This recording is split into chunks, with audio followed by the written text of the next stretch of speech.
தமிழ்நாடு அரசின் பட்ஜெட் உலகை வெல்லும் இளைய தமிழகம். நான் முதல்வன் திட்டத்தின் கீழ் 100 கலை மற்றும் அறிவியல் பொறியியல் கல்லூரிகளில் திறன் ஆய்வகங்கள் அமைக்க ரூபாய் 200 கோடி ஒதுக்கீடு. காவிரி விவகாரத்தில் எதிர்க்கட்சித் தலைவர் எடப்பாடி பழனிசாமி கொண்டு வந்த கவன ஈர்ப்பு தீர்மானம் தொடர்பாக அமைச்சர் துரைமுருகன் பதிலளித்து பேசி வருகிறார்.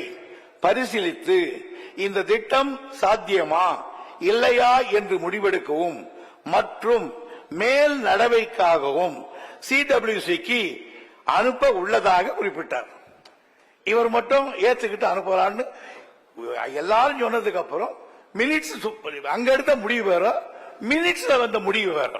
இந்த மினிட்ஸ் வந்த உடனே நாம் உடனே அதை எதிர்த்து அவர்களுக்கு உடனே தந்தி கொடுத்துட்டோம், சேர்மேனுக்கு லெட்டர் இட்டோம். நாம் அதை பற்றி நடவடிக்கை எடுத்துக்கிட்டு இருக்கோம், கோர்ட்டுக்கும் போறோம். ஆக இது மட்டும் இல்லாம மற்ற நாம ஜல்சக்தி அமைச்சகம், பாரஸ்ட் டிபார்ட்மெண்ட், CWD சேர்மன் ஆகியோருக்கு நம்முடைய செக்ரட்டரி கடிதம் எழுதியிருக்கிறார்.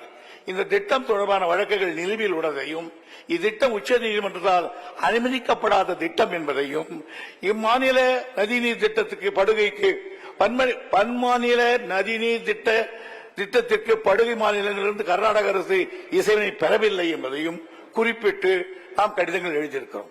ஒன்றை வைத்துக் கொள்ள வேண்டும், யார் இவர்களுக்கு CWDக்கு அனுப்பி விடுவதாலேயே கூட இது திட்டம் நிறைவேற முடியாது. பிறகு அவர்கள் பாரஸ்ட் டிபார்ட்மெண்ட்ல பர்மிஷன் வாங்கணும், அதற்கு பிறகு என்வாயர்மெண்ட்ல வாங்கணும். இவ்வளவு வாங்கினாலும் கூட அந்த தமிழ்நாட்டினுடைய இசைவை பெறாமல் அவர்கள் ஒரு செங்கல்லை கூட எடுத்து வைக்க முடியாது என்பதை ஆணித்தரமாக இந்த அவையில் நான் தெரிவிக்கிறேன். ஆனால் கர்நாடகத்திலே ஒரு அரசியல் நடத்துகிறார்கள்.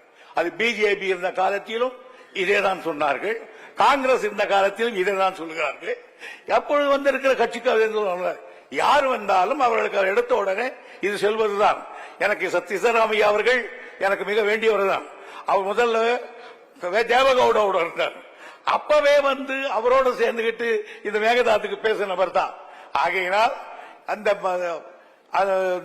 உள்துறை அமைச்சராக இருக்கக்கூடிய சிவகுமார் அவருடைய தொகுதி இது. அவர் இன்னும் வேகமா பேசுறார்.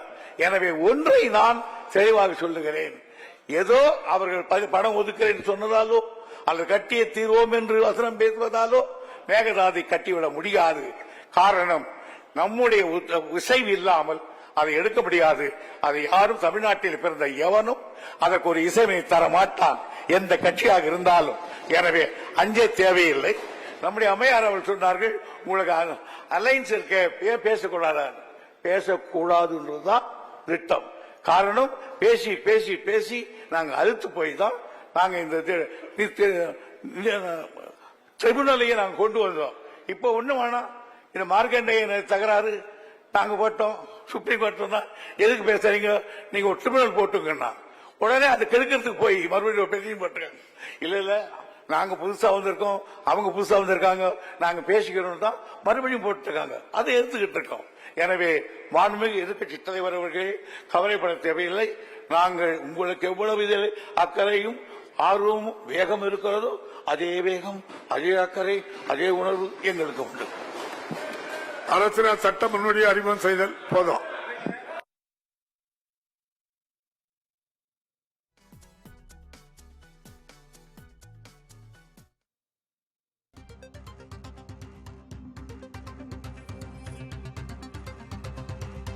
எடப்பாடி பழனிசாமி கொண்டு வந்த கவன ஈர்ப்பு தீர்மானம் மீது அமைச்சர் துரைமுருகன் பதிலளித்து பேசினார்.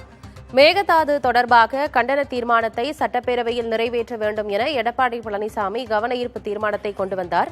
அதற்கு தமிழ்நாட்டின் இசைவு இல்லாமல் மேகதாதுவில் ஒரு செங்கலை கூட எடுத்து வைக்க முடியாது என அமைச்சர் துரைமுருகன் பதிலளித்து பேசியிருக்கிறார். மேலும் காவிரி மேலாண்மை ஆணைய கூட்டத்தில் மேகதாது குறித்து விவாதிக்க கூடாது என்றும் கூறியுள்ளோம் என்றும், மேலும் மேகதாது விவகாரம் தொடர்பாக தமிழ்நாடு அரசு முன்னெடுத்து வரும் விஷயங்கள் குறித்தும் அவர் விளக்கமாக கூறியிருந்தார். தமிழ்நாட்டைச் சேர்ந்த யாரும் மேகதாது அணைக்கு இசைவு தெரிவிக்க மாட்டார்கள் எனவும் அமைச்சர் துரைமுருகன் சட்டப்பேரவையில் பேசியிருக்கிறார். தமிழ்நாடு அரசின் பட்ஜெட் உலகை வெல்லும் இளைய தமிழகம். நான் முதல்வன் திட்டத்தின் கீழ் 100 கலை மற்றும் அறிவியல் பொறியியல் கல்லூரிகளில் திறன் ஆய்வகங்கள் அமைக்க ரூபாய் 200 கோடி ஒதுக்கீடு.